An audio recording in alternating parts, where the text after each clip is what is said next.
What's going on, everybody? Hope you're all having a fantastic day today. Now, ladies and gentlemen, I have some of the worst takes I've ever seen regarding skill-based matchmaking in Modern Warfare 3, and today we're going to go ahead and discuss them, cover everything, give my 2 cents, and obviously I would love to hear your guys' 2 cents down in the comment section as well. But before we go ahead and dive deep, don't forget, guys, subscribe, hit that bell if you want to be notified for more content just like this. We post daily here at 8 in the morning Eastern time, and also we do stream every day over on Kick. So if you guys need a party, we do open lobbies pretty much every day. You can join into my stream. Link to that is down in the description of this video. Go in the chat, type in exclamation point ID. It'll hit you with my ID. You could add it up and you can join in whenever you feel like it. All right, so ladies and gentlemen, over on Twitter, Hutch has just been going absolutely insane. And for anybody who doesn't know Hutch, he's an OG content creator.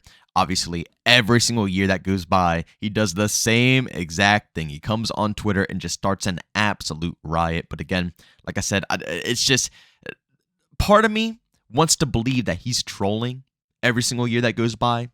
But the other half of me genuinely believes that he believes everything that he's saying. It's like how some people say, in order to be good at lying, to be a good liar, you have to genuinely believe the lie, right? You can't just lie and act like, no, you have to 1010% believe that lie is nothing but the truth. And that's the same situation I see here. I really do believe that he thinks that all of this stuff is correct. And it might be, of course, leave your opinions down in the comment section, but let's go ahead and discuss. His first post says, "You can't claim that skill-based matchmaking makes your lobbies too sweaty, then say that you'd rather be matched up with much worse players who would have to sweat like crazy against you. That's a contradiction and it's stupid."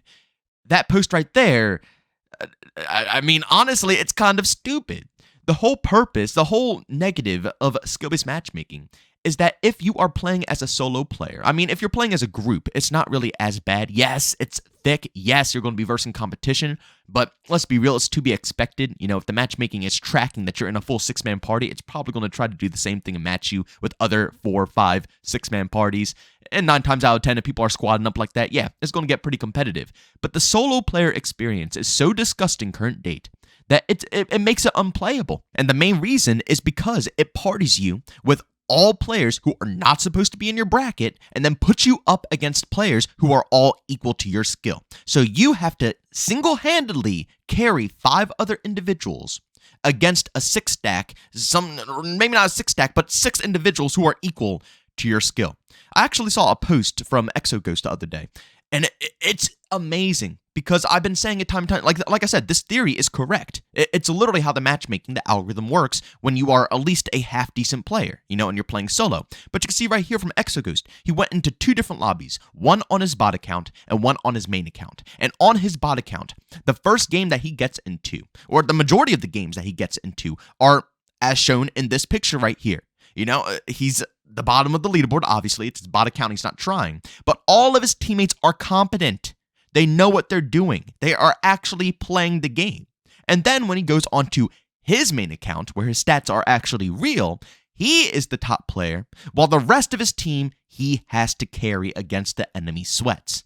That is why skill-based matchmaking is disgusting. And again, there's multiple other reasons, a lack of variety in gameplay, everybody's using the same stuff, so on and so forth, constant sweat, no relaxation, whatever it is. But this is a huge factor of why skill-based matchmaking sucks, because there are a lot of solo players who enjoy playing Call of Duty, but they can't play Call of Duty because of this exact reason. They have to carry. It's a carry system. If you even have a 1 KD, you are going to be implemented into this carry system, and that's all you're going to do. All you're going to do is straight up carry lobby after lobby after lobby. Maybe they'll throw you a bone every once in a while where they'll give you a couple of teammates that can stack up to your own skill. But 9 times out of 10, you are going to be carrying people who are not in your bracket. It's one of the sole reasons why I don't play solo anymore. I don't mind a little competition, but if you're not going to match me up with people who are my skill level on my team, I don't want to deal with it. I'll go to ranked at that point. Ranked is 10 trillion times better than casual because of that exact reason. It doesn't bring forth this stupid carrying system. Everybody on my team is competent. Everybody on the enemy's team is competent. Fair, that's fine. But when everybody on the enemy team is competent and everybody on my team is below my bracket, that's when we start running into issues. And it wouldn't be bad if that was every once in a while, but it's every game. It's a disaster. But let's go ahead and move back over to what Hutch has to say. He put out another post in response to everybody complaining about the camo grind, saying that it's really a struggle to camo grind because every lobby is just an absolute sweatfest. And Hutch has his response saying, if you're grinding for camos, who cares if you go negative? Go 5 and 18. Who cares? You expect the COD algorithm to see that you're going for riot shield kills and only match you up against third graders? And again, just another ridiculously weird post. No, nobody expects to go up against absolute bots when they're camo grinding. And at the same time, no, nobody wants to go 5 and 18 while they're camo grinding. That's literally zero progress on that weapon. You basically wasted a whole match that leads 10 to 15 minutes, getting absolutely nothing done. You're going to be irritated. You're not going to be happy whatsoever. But again, to further clarify on this point, no, nobody wants to verse bots when they're camo grinding. We understand that the algorithm is going to track that you're trying to go for camos and is going to match you against similar players or people that you can easily beat down with weapons that you're just trying to grind up challenges for. We get it. It's obvious as day. But when you're put against meta sweats every single game, how do you expect to finish any challenges on guns that are absolute garbage? This happens to everybody. Everybody. I would say out of 10 to 15 matches, you might get one game where you can actually make some real progress on a weapon. Real progress and get a bunch of challenges done. But the rest of those 14 matches, you're going to be versing ACRs, burst weapons, Holgers, LMGs, battle rifles that are decked out. Not the low-end battle rifles. No, we're talking about the BASB and all the crazy stuff. That's what you're going up against every single game. And you expect someone to enjoy their experience? No, it's the reason why the camo grind was a lot more enjoyable back in the day, because there was variety in gameplay. Sometimes, yeah, you verse meta sweats, but then the next game, maybe you'll verse a little bit more variety. Some people might be rocking snipers, others might be rocking, non-meta weapons, and then you'll go back to another sweaty match and you have to compete, and then you get another match that might be a bit more casual, and then you get a few matches that might be actually competitive, and then you can go back and you find another match that might be a little less competitive.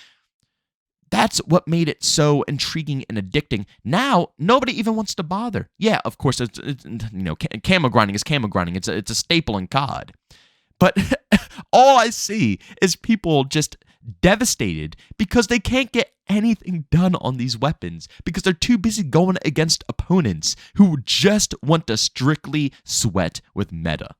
And even if they add it in ranked, this isn't going to solve anything because ranked is in pretty much all these other Call of Duty games, and the matchmaking was still thick in quick play. It doesn't make any difference whatsoever. It's one of the main leading causes to people just simply reverse boosting before they go do their challenges. Like straight up reverse boosting for days even, just to make sure their stats are so tanked that they can do challenges without having to worry about meta. I know people are going to say, well, if you are a sweat, then, it's just going to match you against those people. It doesn't matter. You could be a 1 KD player, and you'll still be versing meta every single game while you're trying to go ahead and camo grind. It's a joke of a system, and it needs to be toned back to a better form. I honestly just don't understand why Hutch defends this system so much. It doesn't benefit him. It doesn't, pay him a check. The system is only there to benefit Activision and Microsoft now. It has nothing to do with him. If anything, just stay silent about it. But every single year, he is ready to just really try to praise skill-based matchmaking and try to prove that it's a perfect system and that it should be implemented. And yes, it should. Unpopular opinion here. I know everybody gets salty about it, but skill-based matchmaking needs to be in games. FPS games to be specific, where there is competition. It always has been since the beginning of time. Even Call of Duty 4, World at War, Black Ops 1, Modern Warfare 2, Modern Warfare 3, Black Ops 2, they all had skill-based matchmaking. The difference is it's been ramped up through the roof. It's a massively different system than what it was before, and that is the biggest problem with it. So yes, skill-based matchmaking does need to be in COD, to make sure that there is a protected bracket, because there are some players that should not be mixed in with some of the other, players out here. But the way that Activision has it ramped up in current day COD is just unnecessary. And I also know there's a lot of people that say, the Call of Duty community is just sweaty now. And that's true. Gamers have just naturally become more sweaty. Look at X-Defiant. No skill-based matchmaking, yet every game still is pretty darn competitive. But you want to know the difference? In X-Defiant, people use variety. You're not versing the same people, using the same things, using the same attachments, not branching out, not trying anything. No, there's variety in gameplay still. Even though it's sweaty, there's still more variety than Call of Duty. Call of Duty, you see, like I said, the same stuff over and over and over again. And people who want to do other stuff within this game, good luck, because you're going to be met with nothing but meta weapons and frustration. But ladies and gentlemen, that pretty much goes ahead and summarizes this whole video up. As always, go down in the comment section and leave your opinions down below. Again, playing with the full 6 stack is a lot different than playing as a solo experience, but every single time I see Hutch say something about this stuff, I really do just think he does not play the game, or at least consistently plays the game. Maybe he hops on once a month, once every 2 months, but to play it daily, or treat it as one of your favorite games to go ahead and enjoy, and playing it as a solo player, it's a nightmare. It always has been a nightmare for the past 4 years now. And anybody who puts in the time will notice it. It's no way to miss out. Seriously. Even my friends who barely have any time to go ahead and play COD will hop on, and in the first handful of matches they say they're already done with it. They don't even want to bother. They don't play COD anymore. They go ahead and play other games. And for all the people that say, well, if skill-based matchmaking is that big of a problem, then don't play it. That's exactly what people are doing. They are not playing it. It is a bad system, and it should not be implemented. People are literally leaving the game because of how strict it is nowadays and how uncasual it is. And it's funny because there's thousands of other games that don't put you through this crap, that are first-person shooters. So to see it ramped so high current date is just really sad and depressing. And one more thing before I go, I know people are always going to say it's the player pool, which is true. The larger the player pool, the better of a chance it is to pair you up with someone of your similar skill. But that's still, A, does not answer why, if you're playing solo, you have to carry a whole team while the enemy is stacked. And B, back in the day, Call of Duty, it might not be, it might not have as many eyes on it, but it was still one of the most popular FPS games known to mankind. There were tons of people playing it. So you can't tell me that it didn't have a massive player pool back in the day either. It did add tons of players to go ahead and match you up against, yet and still you got a lot of variety in gameplay. But ladies and gentlemen, I'm done rambling your guys' ears off. Thank you all so much for tuning in. If you enjoyed it, leave a like. If you hate it, leave a dislike. Don't forget to subscribe, hit that bell if you want to be notified for more content we post daily here at 8 in the morning Eastern Time. And last but not least, if you do want to catch my live streams, I do them over on Kick. I got a link to that stream down in the description of this video. Usually it goes live around 1 p.m. Eastern Time, and like I always say, we do open lobby, so if you're looking for a squad, you can always join in through there. But as always, thank you for tuning in, and I'll see you all in the next one. Peace out.